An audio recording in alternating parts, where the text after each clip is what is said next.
का मनीष पत्रकार के समर्थन करता है। माने का देखनी मनीष पत्रकार में के समर्थन कर हमरा लागता कि 2025 में आज दिन में उहे नेता रहेंगे। खेसारी लाल यादव जो भोजपुरी के सुपर डुपर स्टार बारे उहों के तमिलनाडु गईनी तो उहाँ पर काहे ना एफआईआर। नमस्ते प्रणाम, हम मनोज राय सबके चरण छू के गोर लगता है। रो लोग के बीच में हम लेके आयल बनी प्रीति राज जी, जो कि खेसारी लाल यादव जी के बैगन गाना से काफी सुर्खिया बिटोर नहीं है। एक बार फिर से सबके बीच में लेके आयल बनी यूपी। तो सबसे पहले प्रीति राज जी राहुरा के बबुआ बिहारी न्यूज में स्वागत हुआ। नमस्कार प्रणाम, हम हैं प्रीति राज और बबुआ बिहारी न्यूज से जितना लोग हमारा के देखा था सबके के नमस्कार प्रणाम। हमनी के जितना भी दर्शक देखा था नहीं, सबसे पहले शुभकामना रही कि जगह बैगन और गाना सुपर डुपर हिट ट्रेंडिंग गई रहे वहीं और यूपी गाना जो आइल बा खूब ट्रेंडिंग भी टोरे। एक से बढ़कर एक खेसारी जी के गाना में रुआ हीरोइन के काम करी, शुभकामना बा। सबसे पहले जाने के चाहता नहीं कि खेसारी जी के साथ काम करके रुआ कैसा लगा। बहुत अच्छा लागल हमरा खेसारी जी के साथ में काम करके, और हम खेसारी जी के साथ में एक बार ना दो तीन बार काम कर चुकल बनी और मुझे और हमरा बहुत ही अच्छा लागेला वहाँ के व्यवहार। खेसारी जी स्वभाव से कैसन बनी? बहुत अच्छा। एगो मार्केट के कलाकार आइल बड़ी भोजपुरी के जो जेकर नाम बा तन्या झा, आए दिन खेसारी पर अंगुरी उठावत रहतारी आ कहतारी खेसारी जी ऐसा हवे औसन हवे वैसा। रौरा का कहे बारे में? देखिए, हम एगो कलाकार हैं और हम काम करे खातिर आयल बनी। हम विवादित में नहीं रहे के चाहत, और रह गई बात के केकरा के गरियावत आ के केकरा के नहीं गरियावत, ओसे हमरा कोनो मतलब नहीं खे। बस हमरा अपना काम कैला से मतलब बा और हमरा अपना पर काम करे के बा, अपना पर मेहनत करे के बा, आगे बढ़े के बा। के का करता ओकरा पीछे भागेम तो फिर हम अपन काम ना कर पाएम। रौरो तो आए दिन विवाद में घिरल रहता नहीं। रौरो एक बार तन्या झा के देखल न्यूज की गाली उली देते रही कि हई। हाँ, हम देले रही गाली, और मेन बात ई रहे कि हम ना जानत रही कि वो पटने के लड़की है चाहे हैन पतर कुछ हम ना जानत रही। हम जानत रही कोनो बाहर के लड़की ही है, और इतना हमनी के कलाकार टीम के पूरा के गाड़ी उड़ी दे के एकदम इतार देले बिया, तो कुछ बोलल जरूरी बा। सबसे पहले बात ई रहे कि वो मॉडल हीरोइन के सब के एक में मिला के गलत शब्द बोलले रही। बोलत रही कि मॉडल सन कंप्रोमाइज करके काम करेली सन, वही से हमरा गुस्सा आयल, हम बोलनी। चली जो बात गइल रात गइल बात गइल, अभी नायकर और यूपी गाना आइल बा तो दर्शक गण से का कहे के चाहो? रउआ लोगन हमरा बैगन के जितना प्यार दुलार देनी उतना ही यूपी पर गेम खेला गाना के प्यार दुलार आशीर्वाद दी, और खूब सारा रील बनाई, ओकरा के शेयर करी, हमरा के मेंशन करी, और हम रउआ लोग के अपना स्टोरी पर मेंशन करें, स्टोरी लगाएं। तो प्लीज़ रउआ लोग हमरा वीडियो के हमरा गाना के प्यार दुलार आशीर्वाद दी लो। और हमारा चैनल पे खुद एगो हमरा प्रीति राज कॉमेडी प्लस पर हमारा एगो कॉमेडी भी आइल बा, तो रउआ लोग जाए लो, प्यार दुलार आशीर्वाद दी लो और ढेर सारा प्यार दी लो। चलो अभी जितना भी भोजपुरी के कलाकार बा, सिंगर लोग बा, एगो नया ट्रेंड कर रहल बा। सभी लोग मनीष पत्रकार जी के पीछे भाग रहल बा। तो रउरा का मनीष पत्रकार के समर्थन करतनी?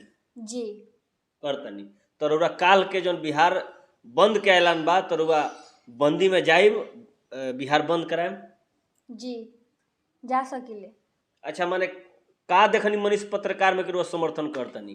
तो वह का जानते हैं मनीष पत्रकार के बारे में? सच्चाई। तो मैंने सच्चाई माने का सच्चाई जानते हैं? जैसे कि वो सच्चाई जैसे बिहार खातिर, गरीब खातिर, मजदूर खातिर, और जितना भी मतलब वो बात बोलेलन सब सच बोलेलन। मतलब उनकर हमारा बोली व्यवहार बात विचार सब अच्छा लागेला, और वो अच्छा इंसान भी हुवन। भले उनकरा के गलत इल्ज़ाम लगा के जेल में भेज दिहल गइल बा, ये बहुत गलत बा, लेकिन वो बहुत अच्छा आदमी हुवन। हमरा लागता कि 2025 में आज दिन में उहे नेता रहियन। अच्छा, एक चीज बताई हमरा के, पुलिस केकरा के पकड़ेला? पुलिस केकरा के पकड़ेला? शेर के। पुलिस शेर के पकड़ेला जी। आ उहे मुँह से कहीं कि पुलिस चोर के ना पकड़ेला? चोरों को पकड़ेला, लेकिन चोर के जब बात नहीं खेनु मनीष का सब तो चोर नानू हमन मनीष। अच्छा, एगो बात बताई, भारत के जो संविधान बनल बा, कोर्ट कचहरी बनल बा, थाना पुलिस बनल बा, तो एकरा पर हुआ भरोसा नहीं खे? भारत के बिहार के जे सरकार बा, हाँ। हो सकता कि जहाँ एफआईआर भइल बा ओकरा तहत मनीष पत्रकार के जेल भेजल गइल बा, तो भारत के संविधान के कोनो माई बाप नहीं खे? हम सरकार के हम समर्थन नहीं करत, काहे कि ना सरकार हमरा खातिर कुछ कैले बा, मनीष पत्रकार हुआ खातिर बहुत कुछ कैले बने। अब सोची तो बहुत कुछ कैले बरन, बिहार के जागरूक कैले बरन नु। अरे गरीब के देखी, हमरा लगे नहीं खे, हमरा लगे 2 रुपया दान करे खातिर नहीं खे तो हम नहीं करत, लेकिन वो गरीब के मनीष कश्यप पढ़ाओ तरन, गरीब के लड़का के आगे बढ़ाओ तरन,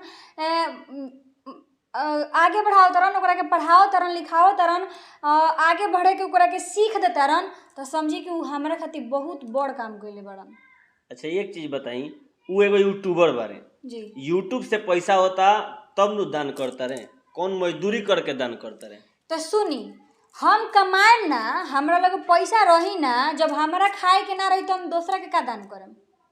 आ हमरा लगे कमाए के जरिया यूट्यूब बा, तो हम यूट्यूब से कमाते नहीं तो दान करतनी।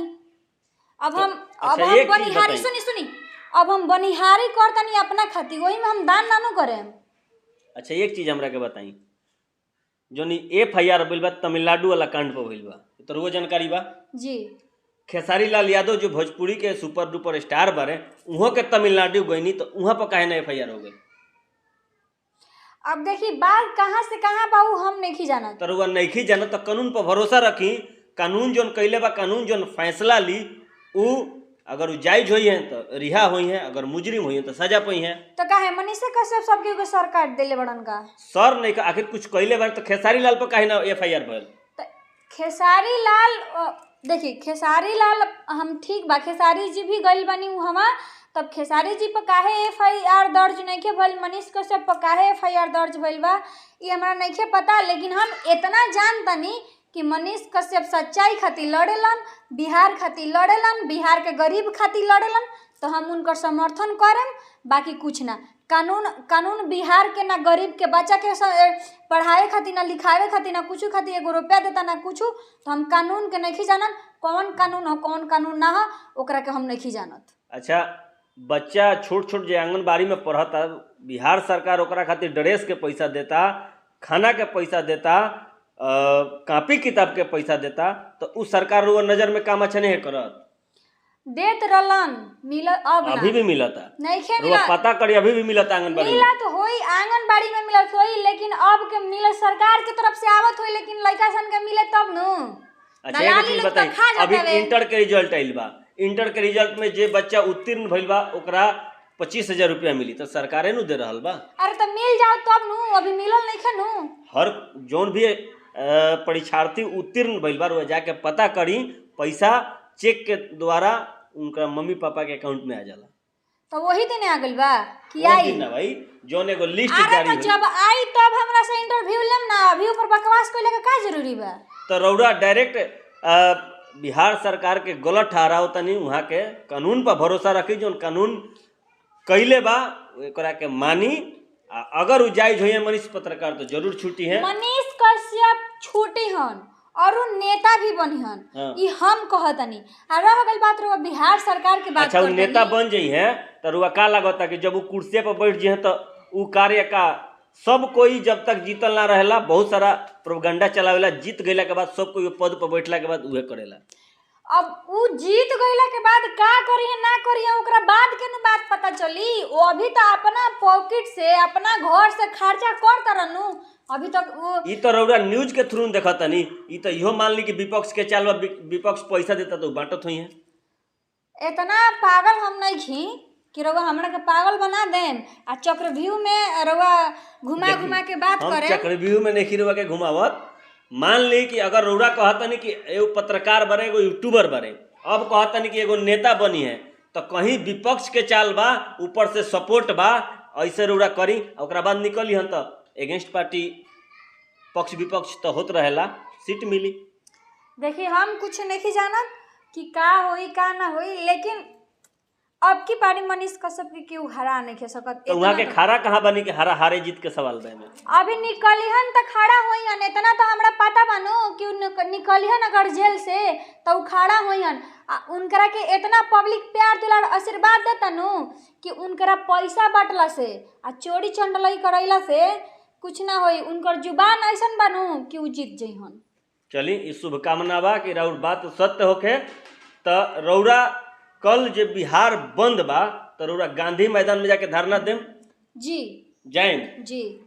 चली कल हमनी के मिलता है सब प्रीतिराज जी से डायरेक्ट गांधी मैदान में धरना पर। तब तक के लिए नमस्कार।